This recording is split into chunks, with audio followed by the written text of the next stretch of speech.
Hello दोस्तों, कैसे हैं आप सब। आज हम इस वीडियो में आपके साथ डिस्कस करेंगे फर्स्ट आर्क वेल्डिंग प्रोसेस, जिसका नाम है कार्बन इलेक्ट्रोड आर्क वेल्डिंग। इस वेल्डिंग प्रोसेस को 1881 में निकोले बर्नार्डोस स्टेनिस्ला ओलेस्की ने इसको इन्वेंट किया था।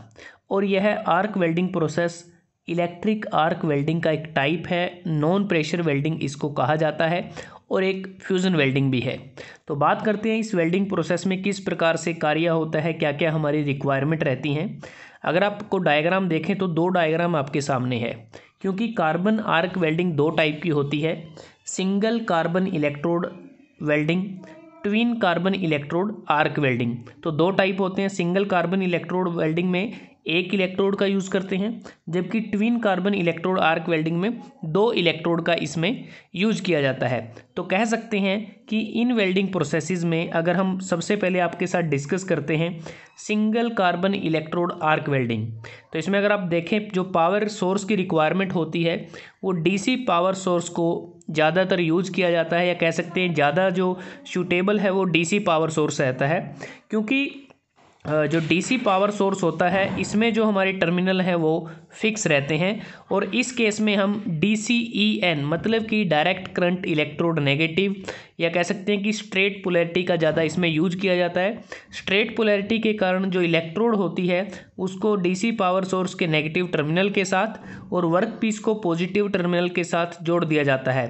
तो कह सकते हैं वर्क पीस पर हमारा जो एनोड होता है और हमारा जो इलेक्ट्रोड है वहाँ पर कैथोड होता है। तो इलेक्ट्रोड होल्डर की मदद से इलेक्ट्रोड को होल्ड किया जाता है। जो इलेक्ट्रोड होती है वो बैक्ड कार्बन या फिर प्योर ग्रेफाइट की बनी होती हैं, और यह नॉन कंज्यूमेबल होता है। तो इसलिए हमें अलग से एक फिलर मेटल की ज़रूरत होती है, ताकि जो वेल्ड पूल होता है उसमें अलग से मटेरियल को ऐड किया जा सके। तो बात करते हैं जो इलेक्ट्रोड की हमने डिस्कशन की कि नॉन कंज्यूमेबल इलेक्ट्रोड हम यूज़ करते हैं, और इसका जो डायामीटर रहता है वो तकरीबन अगर आप देखें 4 mm से 25 mm डायामीटर रहता है। लंबाई इसकी 300 mm से 450 mm तक हो सकती है, और करंट कैरिंग जो कैपेसिटी है वो 15 एम्पियर से 600 एम्पियर तक हो सकता है। वो डिपेंड करता है कि इलेक्ट्रोड का डायामीटर कितना है या फिर किस टाइप की इलेक्ट्रोड है। अगर हमारी कार्बन इलेक्ट्रोड है या फिर ग्रेफाइट इलेक्ट्रोड है, उस पर भी ये डिपेंड करता है करंट कैरिंग कैपेसिटी। अगर हम वोल्टेज रिक्वायर्ड की बात करें डीसी वेल्डिंग के केस में, हमारी जो वोल्टेज होती है वो 40 वोल्ट के आसपास रहती है। तो सबसे पहले जब यहाँ पर आर्क को इनिशिएट किया जाता है, इलेक्ट्रोड और वर्क पीस में आर्क को इनिशिएट किया जाता है, और जो आर्क लेंथ है वो तकरीबन 25 से 40 mm के बीच में होती है। 25 से 40 mm आर्क लेंथ की लंबाई रहती है। तो जैसा हमने बात की स्ट्रेट पोलैरिटी इसमें यूज़ करते हैं, क्योंकि स्ट्रेट पोलैरिटी के प्रयोग से इलेक्ट्रोड के साइड के आसपास जो हीट जो जनरेशन होते हैं उसको मिनिमाइज़ किया जाता है, जिसके कारण कार्बन इलेक्ट्रोड की लाइफ भी बढ़ जाती है। ऐसा इसलिए होता है क्योंकि डीसी स्ट्रेट पोलैरिटी के दौरान जो टोटल हीट जनरेट होती है उसका 60 से 70% एनोड पर होता है जनरेशन, और बाकी जो रेस्ट ऑफ हीट होती है वो कैथोड पर जनरेट होती है। तो जो वेल्ड पूल के टेम्परेचर को बड़ी आसानी से कंट्रोल कर सकते हैं आर्क लेंथ को कम या ज़्यादा करके।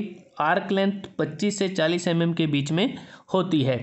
अगर हम बात करें कि हमने इसमें डीसी स्ट्रेट पोलैरिटी को ही क्यों यूज़ किया, कार्बन इलेक्ट्रोड आर्क वेल्डिंग के लिए अगर हम रिवर्स पोलैरिटी का यूज़ करें, रिवर्स पोलैरिटी का मतलब कि इलेक्ट्रोड को पॉजिटिव और वर्कपीस को नेगेटिव टर्मिनल के साथ जोड़ दें, तो उससे क्या होगा कि जो कार्बन इलेक्ट्रोड होती हैं उसके कारण जो कार्बन है वो अनस्टेबल हो जाता है।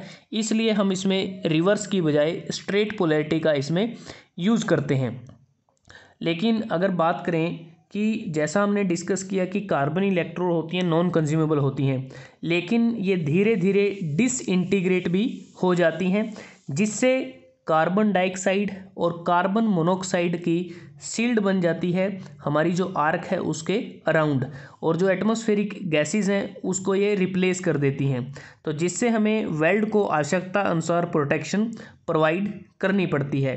और ये जो प्रोसेसेस होती हैं single carbon electrode arc welding, तो ये फ्लैट वेल्डिंग पोजीशन के लिए ज़्यादा इसको उपयुक्त माना जाता है। तो सबसे बेस्ट जो पोजीशन रहती है वो फ्लैट वेल्डिंग पोजीशन रहती है इस केस में।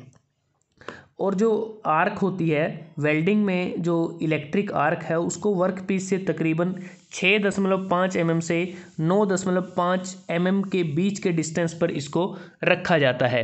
तो जो single carbon electrode arc welding है इसमें डीसी पावर सोर्स है और ड्यूटी साइकिल 60% तक हो सकता है। कांस्टेंट करंट हमें चाहिए ताकि हम जो रेट ऑफ डिसइंटीग्रेशन है कार्बन का उसको कम रख सकें।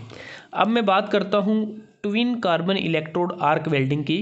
जैसा कि नाम से पता चलता है ट्विन कार्बन इलेक्ट्रोड कि इसमें हम 2 इलेक्ट्रोड का यूज़ करते हैं और उसके लिए हमारे पास एक स्पेशल होल्डर होता है और उस पर एक नोब लगी होती है। उस नोब के द्वारा जो आर्क लेंथ है उसको हम एडजस्ट कर सकते हैं और इस केस में जो आर्क जनरेट होती है वो दोनों इलेक्ट्रोड के बीच में आर्क जनरेट होती है, लेकिन इस केस में इलेक्ट्रोड और वर्क पीस के बीच में आर्क जनरेट होती है। डिफरेंस है दोनों की केस में कि इसमें दोनों इलेक्ट्रोड के बीच में जो आर्क है वो प्रोड्यूस होती है। और इसमें जो पावर सोर्स रहता है एसी पावर सोर्स होता है, अल्टरनेटिंग करंट पावर सोर्स इसमें होता है और इसमें लो ड्यूटी साइकिल होता है। Single phase limited input AC welding transformer होता है और जो फिलर मेटल हम यूज़ करते हैं वो सिलिकॉन ब्रॉन्ज का बना हो सकता है, जिसको हम यूज़ करते हैं कॉपर अलॉय के साथ जोड़ने के लिए या कॉपर अलॉय को किसी दूसरे मेटल के साथ जोड़ने के लिए इसका प्रयोग किया जाता है।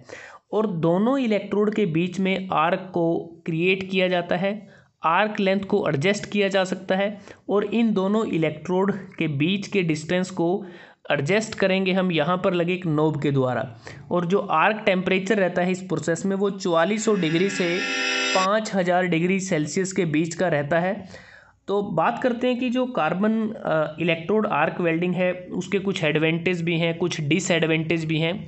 अगर एडवांटेज की बात करें, इसका जो इक्विपमेंट हम यूज़ करते हैं और जो वेल्डिंग ऑपरेशन है उसकी हमारी कॉस्ट कम रहती है और इस प्रोसेस के लिए कोई हाई स्किल्ड लेबर की रिक्वायरमेंट नहीं रहती।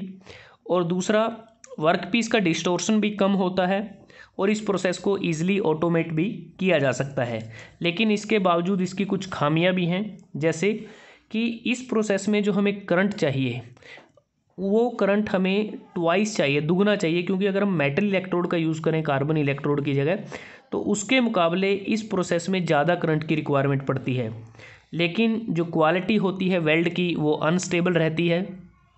और जैसा हमने बात की, जो इलेक्ट्रोड का जो कार्बन है वो कंटामिनेट्स, हमारा जो वेल्ड मटेरियल है उसके साथ वो कंटामिनेट्स की फॉर्म में आ जाता है जिससे कार्बाइड्स बनते हैं।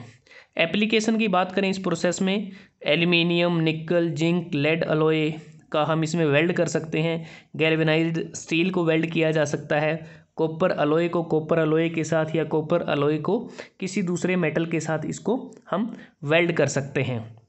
तो जैसा कि हमने बात किया कि ये दोनों processes carbon electrode arc welding के टाइप हैं। अगर मैं बात करूं बेस मेटल की जो थिकनेस होती है, बेस मेटल की थिकनेस अगर ट्विन इलेक्ट्रोड की बात की जाए 1.5 mm है तो उसके लिए डायमीटर 6 mm होगा, वेल्डिंग करंट 50 एम्पियर होगा और आर्क वोल्टेज 35 से 40 वोल्ट के बीच में होगी और वो भी एसी। अगर 3 mm थिकनेस होगी मेटल पीस की तो 8 mm का डायमीटर चाहिए इलेक्ट्रोड का, 75 एम्पियर वेल्डिंग करंट चाहिए और 35 से 40 एसी वोल्ट हमें चाहिए इस केस में। अगर 6 mm थिकनेस है वर्क पीस की मेटल की तो 10 mm का डायमीटर चाहिए इलेक्ट्रोड का और 100 एम्पियर करंट चाहिए और जो आर्क वोल्टेज होगी वो 35 से 40 के बीच में होगी। अगर मेटल जो वर्क पीस है उसकी थिकनेस 6 mm से ज़्यादा है तो उस केस में इलेक्ट्रोड का जो डायामीटर है वो 10 mm से ज़्यादा होगा, वेल्डिंग करंट 120 एम्पियर के आसपास होगा और आर्क वोल्टेज 35 से 40 वोल्ट होगी। अगर मैं आपके साथ बात करूं single carbon electrode arc welding के केस में, इसमें जो करंट कैरिंग कैपेसिटी हमने बात की थी कि वो 15 एम्पियर से 600 एम्पियर तक वेरी करती है। एग्जांपल के तौर पे अगर बात करें, ये जो इलेक्ट्रोड है अगर इसका डायमीटर 3 mm है तो बेक्ड ग्रेफाइट की अगर बेक्ड कार्बन की इलेक्ट्रोड बनी है तो उसके लिए 15 से 30 एम्पियर करंट चाहिए। अगर वो प्योर ग्रेफाइट की बनी है तो उसके लिए 15 से 35 एम्पियर करंट होगा। एग्जाम्पल के तौर पे अगर इस इलेक्ट्रोड का डायमीटर 8 mm है तो अगर बैक्ड कार्बन की बनी है तो उस केस में 75 से 115 एम्पियर का करंट चाहिए। अगर वो प्योर ग्रेफाइट की बनी है तो 80 से 125 एम्पियर उसके लिए करंट चाहिए। तो हम कह सकते हैं ये जो इलेक्ट्रोड होती है इसकी जो करंट कैरिंग कैपेसिटी है वो डिपेंड करती है कि इसका डायामीटर कितना है और ये किस टाइप की है, किस मटेरियल की ये बनी है। तो दोस्तों इसके साथ हम जो ज्वाइंट लगा सकते हैं, लैप ज्वाइंट लगा सकते हैं, कॉर्नर ज्वाइंट लगा सकते हैं, बेवल ज्वाइंट, फ्लेंज ज्वाइंट इसमें हम लगा सकते हैं। लेकिन कार्बन इलेक्ट्रोड आर्क वेल्डिंग को अगर हम बात करें, इसको वर्तमान में रिप्लेस कर दिया गया है टिग वेल्डिंग के द्वारा, टंगस्टन इनर्ट गैस वेल्डिंग के द्वारा, प्लाज्मा आर्क वेल्डिंग के द्वारा, एटॉमिक हाइड्रोजन आर्क वेल्डिंग के द्वारा वर्तमान समय में इस वेल्डिंग प्रोसेस को रिप्लेस कर दिया गया है। तो आज हमने आपके साथ डिस्कस किया कार्बन इलेक्ट्रोड आर्क वेल्डिंग। अगर ये वीडियो अच्छा लगा आप इसको लाइक कर सकते हैं, शेयर कर सकते हैं अपने दोस्तों के साथ, स्टूडेंट्स के साथ, और चैनल्स को सब्सक्राइब करना ना भूलें। जल्दी हाजिर होते हैं एक नए वीडियो के साथ, तब तक के लिए धन्यवाद। आपका दिन शुभ रहे।